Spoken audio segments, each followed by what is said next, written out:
Welcome you, Mr. Darrell Young. Thank you. We have three panelists joining us. Our first panelist is Mayor Martin Walsh, who's currently serving his second term leading the city of Boston. Since taking office, Mayor Walsh has focused extensively on strengthening Boston's schools, worked to create job apprenticeship programs, and fight income inequality, as well as plan for climate impacts along Boston's waterfront. Mayor Walsh invited the people of Boston to help build a blueprint for the city's future in a campaign called Imagine Boston 2030, the first citywide plan in half a century. Welcome, Mayor Walsh. Our second panelist is Mayor Madeline Rogero, who is the 68th mayor of Knoxville, Tennessee, and the first woman to hold this office. Her career includes serving as the city's community development director, Knox County Commissioner. She's on the advisory board for the U.S. Conference of Mayors and is chair of the advisory board of Smart Growth America's Local Leaders Council. She also served on President Obama's task force on climate preparedness and resilience. Welcome, Mayor Rogero.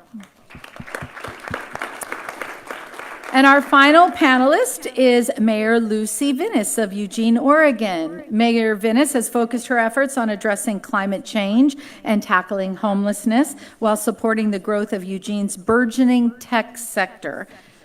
Her work with Congressman Peter DeFazio, chair of the House Transportation and Infrastructure Committee, focuses on ensuring climate and cities.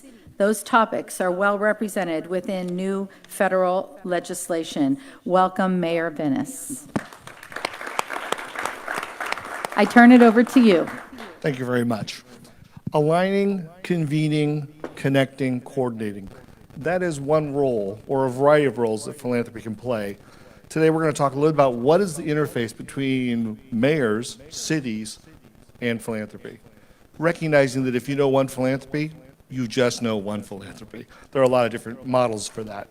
What I'd like to give to the whole audience, or to the panel here, is the general question of what role has philanthropy played in your acceleration of climate action? And why don't we start at the far end? Yeah, thank you. In my city, philanthropy has helped us put the plans together. So, for example, Imagine Boston 2030, the Ba Family Foundation has helped us with that plan. And what it does, it allows us the opportunity to hire people and to really make investments in key areas as far as planning moving forward. Also, all of our plans, whether it's Resilient Boston Harbor, Climate Ready, all of the different plans that we have, philanthropy plays a major role in it, and it has to, because if you want to really deal with the effects of what we're talking about today, sometimes that philanthropic side becomes validators as well, and allows us the opportunity to validate with the work that we're doing because it's outside of what we usually do. And I think that, when we talk about Boston, we came up with a plan called Resilient Boston Harbor, and that plan is 47 miles around the coast. Those of you that were in Boston last year, around the whole inner harbor, that's in threat of sea level rise.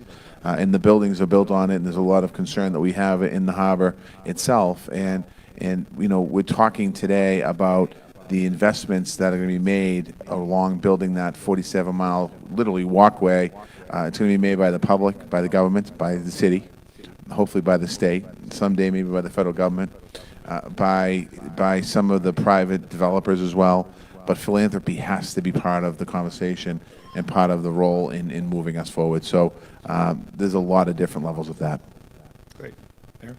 Likewise, in Knoxville, philanthropy has played a big role in helping us mobilize community efforts towards sustainability and addressing climate change and resiliency. If you will recall, 9-10 years ago, it was really the federal government that challenged us in a number of ways. We were one of the early Solar America cities in Knoxville. We also won one of the Sustainable Regional Planning Communities grants, and so that really got us started. But as you know, that's changed at the federal level, and so more and more we depend on corporate philanthropy or foundation philanthropy, our community foundations, to be those partners that help us mobilize the community, leverage, help our dollars go further by bringing in those other dollars that we can then match or leverage in different ways. So they help us with the risk tolerance, right? That many times, although this is a pretty risky crowd of mayors here, we tend to step out, but you know the pushback you can get at times. So having that foundation money there as a validator and as a mobilizer of community action has been extremely helpful to us, and we have many examples we can share as well.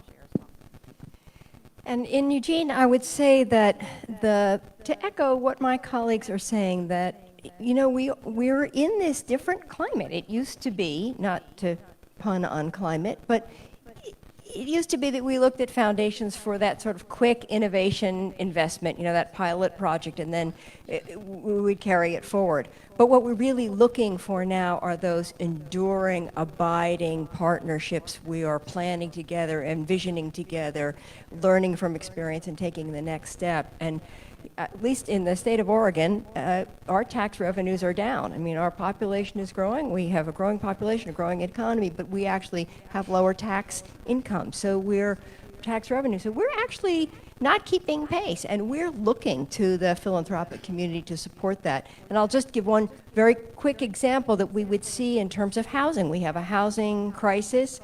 Our nonprofit health provider sees housing as healthcare, and we see supportive, sustainable housing as a critical factor in our mitigation and adaptation to climate change. So that is an abiding, long-standing local commitment from our local nonprofit provider. But we know that the national foundations like the Robert Wood Johnson and Kresge Foundation are also really looking at that housing as healthcare, and so I see that moving forward for us as a community. Great. Mayor Walsh, one of the secret weapons you have in your arsenal is the Green Ribbon Commission, who is led by John Cleveland, who helped to create USDN. How many people here have a member of USDN? Show of signs. Many of you. He also is your secret weapon in helping get the community-based organization moving forward. Tell us a little bit about how the Green Ribbon Commission has helped you move your agenda. Yeah, the Green Ribbon Commission is made up of government, private sector, public sector, philanthropic, nonprofits, a whole host of different people, hospitals, a whole host of different folks that meet. We meet regularly on a monthly basis to talk about climate, everything climate, whether it's reducing carbon emissions, whether it's dealing with sea level rise, whether it's whatever it is. It's co-chaired by myself and Amos Hostetler, who is the head of the Barr family. Well, actually, his wife's the head of the Barr Family Foundation, but they come out of the Barr Foundation. And what we do is really challenge businesses and challenge companies and corporations on where we're coming, how far we've done, how far we have to go. For example, when I go back and speak at the next meeting, I'll talk about this conference that we had here today, talk about the work that's being done around the country, around the world, talk about where we are, how slow we are, how fast we are in the different areas. And the Green Ribbon Commission really is, for the first couple of years, it was kind of talking about plans and how do you move forward. Now we're actually looking at implementation, and is the implementation going fast enough, and are we dealing with the challenges? One of the disconnects that we have today is that, I think we all have it, we all in this room do a lot of work around climate resiliency, and we get here, we get excited, but when we go back home, you know, the super majority of the folks that we represent have no idea and have no real concern today about the effects of climate change. They don't have the effects. So having an organization like the Green Ribbon Commission, again, that's a validator for you, maybe to be able to get information into the papers and into the news is so important. But also, we have deep pockets there sitting at the table. So when you think about our hospital industry, you know, they're looking for alternative energy sources, and they all have steam. So when you think about maybe getting less reliance on natural gas, you need the steam system. And when the hospitals can stand up and say, we have a steam system that works for us, why can't it work for all of you? It justifies their existence. So the Green Ribbon Commission was there before I became mayor, but it's something that is really important as far as the future of having more dialogue and conversations about what we're doing here today. You deserve to be congratulated because many cities are now saying, how do I get my Green Ribbon Commission? Yeah, I think part of it is just reaching out to the business leaders, reaching out to the, if you can get the philanthropic group behind it, that's really important, philanthropists behind it, and having conversations. We need those conversations. I mean, this is real stuff. I mean, we heard the young man, I don't know if he's still here, he did a great job coming up here and speaking in front of a bunch of mayors. Didn't seem intimidated at all. But having the conversation, not just the conversations, but the action steps that happen in our city is so important. And if you need help with that, let me know. John Cleveland, I know, would be grateful to help anyone here. But if you want to talk more about the Green Ribbon Commission, we can get you more information. But it's key to have it. It's another validator out there that we need as we continue to move forward in this work. He's one of our grantees, so if you can't get him to work, I will get him to work to help you. Mayor Rogero, philanthropy can help you bring in federal players or can help be that bridge with federal players, federal agencies. Talk to me a little bit about the weatherization effort and how you were able to get both place-based funders, national funders, and the Tennessee Valley Authority to work on weatherization in your city. Right. Well, it really started with a grant from IBM and their Smarter Cities Challenge. Has anybody else received one of those grants? It was actually the value was $400,000. It wasn't cash, but it was technical assistance. And so this was about in 2012, 2013. We had a number of their consultants, their staff come in and help us come up with a plan, a really bold vision on how we could help low-income families address energy efficiency needs, both in terms of education. How can we help them learn how to save on their utility bills and therefore have those precious dollars that are left to be actually pay the rent or pay the mortgage? But also, how can we look at of actually doing weatherization and energy efficiency upgrades? So through the technical assistance provided by the IBM Smarter Cities Challenge Grant, we developed a plan for that and a broad coalition. Then we got through the Funders Network, a Partners for Places grant. I think it was about $60,000. Community foundations are required to match that. And that really helped us hone how, together with all the various groups, nonprofits and such, who wanted to, whose goal was to help the community and help educate people on how they can be more energy efficient in their homes. That really helped us develop that education piece. Then the next step was that Tennessee Valley Authority which is headquartered in Knoxville.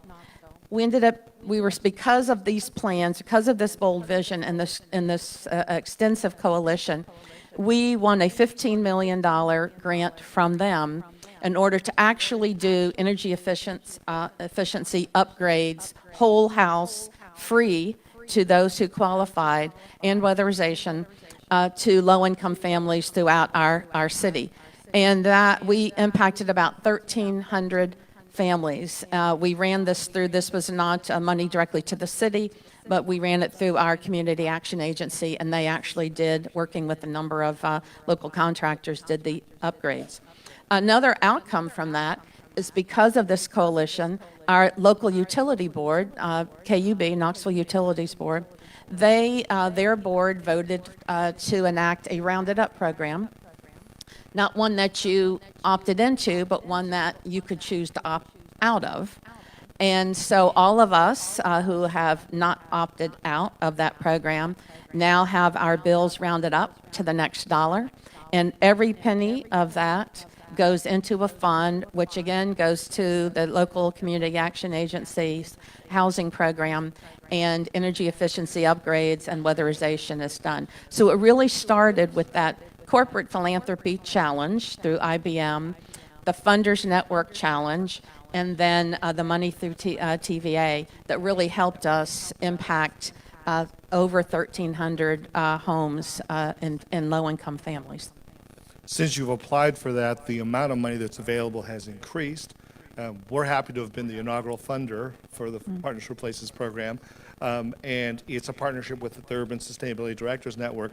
If you're interested, there is an open solicitation right now for up to $150,000 over 2 years. I would urge you to look at the Funders Network website or talk to Nils, who's the co-chair of that. Nils, raise your hand. Talk to Nils, who's the executive director of the Urban Sustainability Directors Network, because they also help to make the decision. Speaking of USDN, let's hear, Mayor Vinnis, a little bit about how the Innovation Fund, a separate fund, so USDN has all these funds, a separate fund that invested in the work that you've done in your city. Yeah, thank you for this opportunity because I very much appreciate your work, and we are incredibly appreciative of the support from USDN in three areas. We had three different grants, 2013, 2014, and 2016. The first on sustainable economic development, the second one on sustainable consumption, and the third one on responsible events. So sustainable economic development was really around growing our own, how we build our own community, and we looked to our assets, looking at researching what we had, what tools we needed to develop to create that good sustainable economic development. We have a strong food and beverage industry that helped us sort of promote and bring that industry together, which continued to grow throughout the recession, very strong industry, and also has helped us leverage the really important relationships with the University of Oregon, which now has also a $500 million grant to create the Knight Campus for Accelerating Scientific Impact from the Phil and Penny Knight Foundation. So huge sort of way to sort of bring research and development right into our community, growing our own. In terms of a sustainable consumption, we convened a forum using that grant on the role of cities in advancing sustainable consumption, and that conversation contributed to our including in our 2016 climate recovery goals a consumption based inventory. So we're actually looking at what our consumption values are as a community. We're one of the only cities in the country to actually take that stand. And then the third area is in responsible events. We worked and brought together for a conference 7 cities and the LA 28 committee, bid committee, to look at how we can align the values and missions of cities, of event sponsors, of educators, our education partners, and our title sponsors, all together to align what our missions are with how we're managing those events. Very relevant not only for LA in the 28 Olympics, but for the city of Eugene hosting the 2020 Olympic track trials and the 2021 World Track and Field Championship. What you don't know about the Innovation Fund at USDN is the decisions of where the money goes is determined by a subcommittee of the USDN members. And having had the privilege of sitting in with them, they are future philanthropists. They are future program officers. In some cases, they are so much better than what we do in philanthropy. So you should feel proud that you've got really strong staff that have a future in philanthropy if they get tired of working for you, which they won't. Let's talk a little bit about, Mayor Rogero, about you were once in the world of philanthropy. And you understand the unique relationship between philanthropy and cities as a mayor. Talk about how that relationship, what advice would you have for mayors in terms of the kind of relationship, how do you curate that relationship, having been on both sides? Right, having been on both sides, you recognize that there's really a codependency in a lot of ways. I mean, we need philanthropy, and philanthropy really needs us. When you're on the philanthropy side, if you're out there asking for money, you think, wow, what an easy job that is, to be on the philanthropy side and just give away money, right? Wouldn't that be a wonderful position to be in? But it actually is very difficult to be on the philanthropy side because there are very strict goals, that are outlined for you, and on how that money gets spent, and you have to show impact for the money that you allocate. And so I learned early on that funders, you don't just give to projects, you give to people. You want to have confidence that that the recipients, that staff person, that board of directors, that organization that you are funding, you have to have confidence in those individuals, not just in the cause, or the program that they are presenting to you. So it's really about building relationships. It's about, if you're a city or you're a nonprofit, it's about having a track record that you can show, but it's also about the relationships that you build. It is rare, but I have had funders call and say, hey, we have some extra money left over. Can you spend it? Because they need to spend so much each year. You've established a strong relationship and a track record when they'll call and give you more money than you actually asked for. It doesn't happen a lot, but it happens. So I see it as a very as a code, a very strong collaboration as well, just like we build collaborations in the community. The relationship between the city or the nonprofit side and funders is something that should be nurtured, particularly your local community foundations. And the presentation prior to this I thought was really good in explaining that, that's local money. Those are people, your folks in your community who have money to spend, and they are spending it through their community foundation. Establish those relationships if you haven't already. There are donor advised funds at times, so there are donors who already know how they want to spend their money, understand what those funds are. But you can also help shape the strategies and the goals of that community foundation by communicating what the needs are in your community. I think you're absolutely right. Funders can also help connect you to other funders. I rely a lot upon other individuals. Mayor of our city, Lucas Haynes, is a good friend of mine, and we talk a lot about, okay, you're working on defense. Let's look at sea level rise and defense. Where are the force protection issues that we can work on in South Carolina and other places? So don't think of funders just as a check or a donor. They're really resource people who can help connect you. Mayor Walsh, talk a little bit about how Boston has leveraged philanthropy to increase capacity. So it's not just doing a project, but moving the community along your agenda. Yeah, the Bar Foundation made an investment of about $300,000 into a program that we're looking at was coordinating better utility service and smart utilities in the city of Boston. And the goal behind that was for more resiliency and for us to have a better product at the end of the day. And what we're able to do is that money got us up and started. Then we made a part of the city budget and incorporated in with our development teams at the city. So oftentimes, I think philanthropic leaders like this. When you start a program, you ask for the help, and then when the program's up and running, you make it a permanent part of what you're doing in government. And for us in Boston, it's we're going through a growth. I mean, last year you saw the cranes; they're still there. About $9-10 billion worth of work going on right now in our city. We have another $28 billion being planned out, and being able to have these developers sit in a room before the building is constructed, while it's being planned, and think about smart utilities and bringing more efficiency and more resiliency to those projects. That's key, and that's kind of one of the things that we've done with this particular grant, the Bar Foundation. But there's so many other examples, but that's probably the best one because there's a concrete result that is going to be there now for as long as we want it to be there. That's great. Mayor Venice, you have ambitious goals to electrify your transportation, as do many mayors. How are you going to rely upon foundations to help you shift that mix to electrification?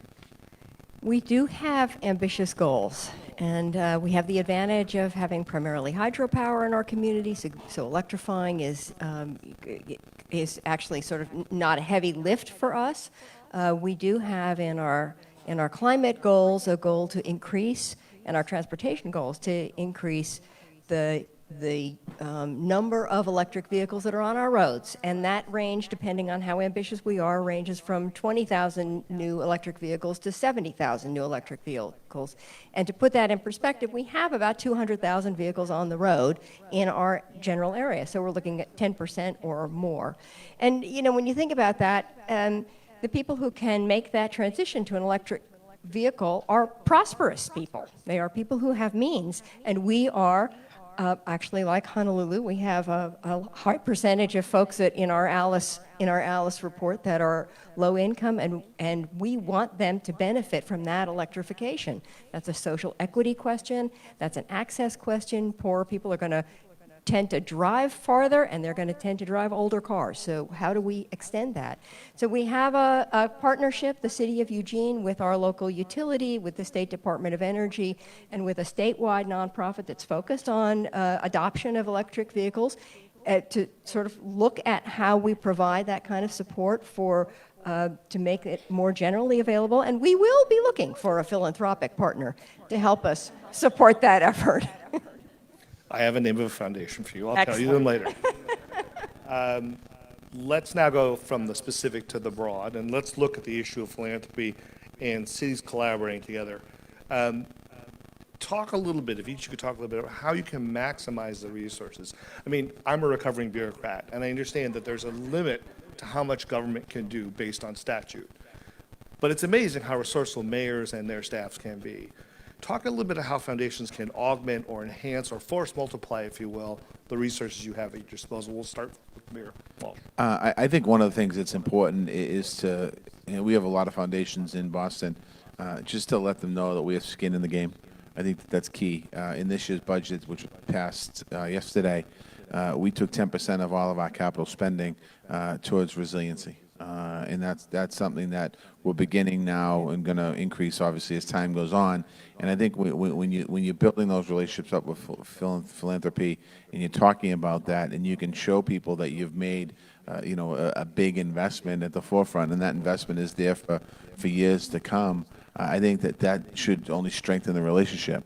I think that the one thing as a mayor that, going against a little bit about the conversation today, getting along, is sometimes philanthropy makes it a little difficult as well on what exactly they want the investment to be made. And sometimes, quite honestly, I know their heart's in the right place and they think that's the right thing, but sometimes I think it's actually the people that work with us every single day that understands where the investment needs to be made. And I think that's one area that I think the relationship has to be strengthened a little bit.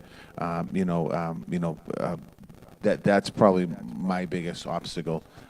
Because so much money comes from philanthropic giving that when they tell you this is where it has to be spent on nothing else, so that kind of at some point it's not worth it, to be honest with you. And that's why I think it's important what we did in Boston to do the 10% of all capital spending this year to show that we're serious about resiliency, and as a so we're sending a strong message to them.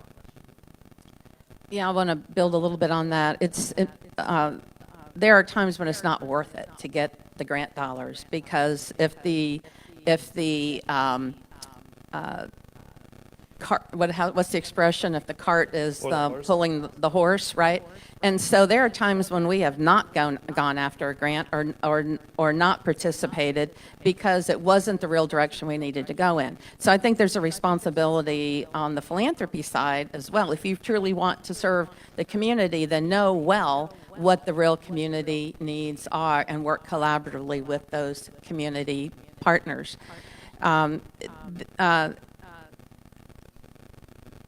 other part, another piece of that is that sometimes if you apply, you may put a big effort in as a community and apply for a grant, and you may not be successful. For example, some of you won the 2013 Bloomberg Mayor's Challenge. Right, we were one of the 20 finalists. It was wonderful to be one of the finalists. We didn't actually end up as a winner. But as a result of what we had done to put that proposal together and the coalitions that we had built, we actually ended up still implementing some of the proposal, not to the same degree that we would have if we had gotten the money, but ours was focused around urban agriculture. So sometimes just the process of coalescing around a grant opportunity can still have far-reaching impact on your community. So, losing doesn't always mean you've lost. You can turn it around and still gain as a community from that process. I, of course, will echo a lot of those comments. I think, it's really about building that relationship. And I think for us, a lot of those relationships, I mean, we're a smaller city, a lot of those relationships are relatively local or regional. We have those relationships already. There's very little work that we do in our city that we don't do in coordination with existing nonprofits who are receiving foundation support from other sources. And so we build on those relationships. I came out of one of those agencies, a nonprofit that provided housing with supportive services. So they are a critical partner for the city of Eugene, and as we look forward to how we're going to address housing and homelessness, we will look at that partnership and what that means to potential funders. So I think we're sort of recognizing, it's what I said earlier about building on your strengths, knowing actually what you already bring to the table, that you already know, you know how to do the work, you've done it well. In a lot of cases, we actually know as communities what the answer is. We know the solutions, and we probably have a lot of those programs already in place. We just need the deeper investment. We need the broader scope and the deeper investment in dollars. So I think we're halfway there. I think it's not that hard a case to make. Mayor Walsh, I think you're absolutely right. Philanthropy can be fickle. It can have hubris. It thinks it knows what it wants to spend money on. I think what you're starting to find is more and more foundations, at least our foundation has looked at this as a recovering bureaucrat, and said, the city sustainability directors, they know what's important. So we helped to launch the Innovation Fund at USDN. Partners for Places was launched with the notion that cities can determine on their own, and the majority of people who vote on those grant proposals are city sustainability people. So you're starting to see a shift on that. And, getting your local philanthropy to say, are you part of the Funders Network? Are you aware of the Urban Sustainability Directors Network? Are you aware of the Partners for Places funds? Those windows are what we're hoping at the Summit Foundation to build more self-directed work. Our work with USDN, I consider them the customer. They're our focus group. So when an NGO comes to me and thinks they have a great idea, I usually say, go talk to the Urban Sustainability Directors Network. If they see value in it, then we may fund you. But it has to work for the city or for the sustainability director. I think you're right. There are large funders who have all these odd proclivities, and sometimes you don't get a lot at the end of the pipe. It's a problem. It's a problem. Now, let's try to go to a solution. Let's have a conversation with you as the audience. We're going to go to some questions. But before audience questions, let's log on to Menti. The screen should be coming up any moment here. And use your passcode, as you know. And let's go ahead and ask that question. How is your city currently engaged in philanthropic partnerships on climate? And there are a variety of options which are too small for me to read. But you can see them there. Oh, okay, that's coming up. In the meantime, why don't we go ahead and ask a question as people are filling that question out? Who would like to ask the first question of our panel? You're having trouble reading. That's why no one has a first question. There is no first question. Okay. We did such a good job. We answered all the questions. Yes. Let's get a mic on you so we can hear it, because this is live streaming. I don't know if everyone knows that. So Megan Sally Wells, Culver City, California, population 4,000. What about smaller cities? Eugene is relatively smallish, but a lot of the smaller cities don't get attention. It turns out that smaller cities, I'm just going to answer one question from a philanthropic standpoint. The largest membership of the Urban Sustainability Directors used to be 15 cities. It's now 200 cities with 2,000 members. The overwhelming majority are smaller to mid-sized cities. But how about smaller cities? How do you punch above your weight? Because all of you punch above your weight in different ways. How do you punch above your weight? Well, one thing I would say, many community foundations are regional, depending if you're not in the middle of a big city, there might be a regional community foundation and different funds for those areas. You also look, of course, to the corporate philanthropists, the businesses in your community, right, who have employees or depend on the workforce from your small town. So it's certainly easier when you're in a city with major funders, but there are often other avenues to pursue, such as regional foundations.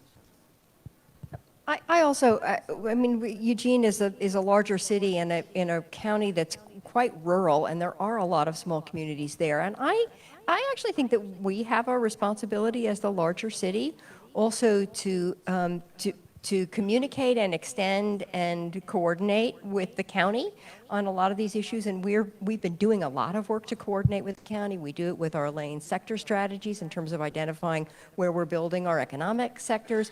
I think we will increasingly do it with climate issues because all of the county was badly impacted by wildfire. So I think some of that can also come from us as the county seat, reaching out and working effectively with the county. In a city like Culver City with MGM and with these downtown, your farmers markets, you have so much to show off to regional philanthropy like the California Endowment and others. I think the success story that you have, or the ability to project and enlarge your success, is a great way to punch above your weight. Well, people don't think we need money. I hear that. But if you showed them parts of Culver City, they would know you needed money. Okay, so I cannot read the answer, but I know you can. So you'll see the results such as they are. Let's go to the next question. Huh? Both national and local. So people are looking at that. We're going to go to the second question. In the meantime, we're going to go to another. Hi, John Marish from Beverly Hills. My question is one thing to look at community foundations, but how do we distinguish between that and taking money from corporations or from corporate-sponsored foundations that may have strings attached, that may want something that ultimately is more in their interests than it's in the general public's interests? I see it personally, I see a danger, and I think there are instances in Silicon Valley where foundations have given money for housing and other things with definite strings attached and an agenda. And how do we make that distinction? Can I just, just jump in there for a minute. Bank of America donated $1 million to a program called Boston's Way Home Fund in the city of Boston. Liberty Mutual is world headquarters in Boston. They gave $1 million to Boston's Way Home Fund. Suffolk Construction, world headquarters in Boston, gave $1 million. I mean, I think that that's our leadership showing them that there's no strings attached to this money, that there's no, you don't get special preference because you donated $1 million. And I think they need to be good corporate citizens to do that. And I think, quite honestly, it's the way sometimes it's portrayed by the press that might turn it around saying, oh, they gave you $1 million for this. No, they didn't give me $1 million because they want access. They gave me $1 million because we asked them to give $1 million to house homeless people. And I think that as long as we're very clear up front on that understanding, that's key. I mean, I think there's going to be instances where, it hasn't happened. I haven't seen it in Boston yet since I've been there for 6 years as mayor. But I mean, I know I've read stories about, they donated to this, donated to that. You got to be very clear up front that there is no favoritism here. You're doing this because you believe in climate resilience. You do this because you believe in helping addiction. You do this because you believe in ending homelessness. You do it because whatever the reasons are. And if there's ulterior motives, then quite honestly, just turn it down and say, I'll go to another person. Any other reaction? Same thing. If the cart's pulling the horse, or if there are strings attached that you disagree with, don't take the money. It's a real challenge. It's a growing problem as you rely more. So we have an answer to our first question, and again, I'm going to ask someone to read the answer because I cannot see what the greatest challenge engaging in philanthropic organizations is. Excuse me? Yeah. Okay, so understanding those networks, accessing them. So the one network I will speak to because I'm on their board is the Funders Network for Smart Growth and Livable Communities. It's based in Coral Gables, Florida. They have a phalanx of staff who can answer any question about who your local philanthropy is. If you are a member of USDN, if you have a staff member that's a member of that, they know them all too well. So that's a way to get access to both national and place-based funders. It's far beyond your job to understand who they are. Get your staff to do it. Next question, yes. John Dunbar, mayor of the town of Yountville, California, middle of the Napa Valley wine country. The 5 cities in the county in our area are trying to put together a regional climate action authority. Might that be even more attractive to philanthropic dollars? That's question one. Question two is there an appetite to flip-flop this conversation, the philanthropic community having specific ideas of what they would like to fund, and how would they then collaborate with all of us to actually execute that? So can I take that question? It's funny you should say that. There's an authority in the county over in Sonoma that's doing that very thing. It's a not-for-profit, but set up by the local cities. The Environmental Grant Makers Association, which is the big tent environmental organization, is meeting in Napa in September. So make sure the mayor of Napa brings that up to the other friends. I'm on the planning committee, so I have to feign like, I don't know where this came from. But you should make sure that they say that. There is definitely an interest in that, because if you look at the Bay Area, the area that is the least prepared and organized is the North Bay. And so there's a real opportunity there. And I think we have to end. I want to thank all of you for your time. Thank you all very much. In our final panel discussion,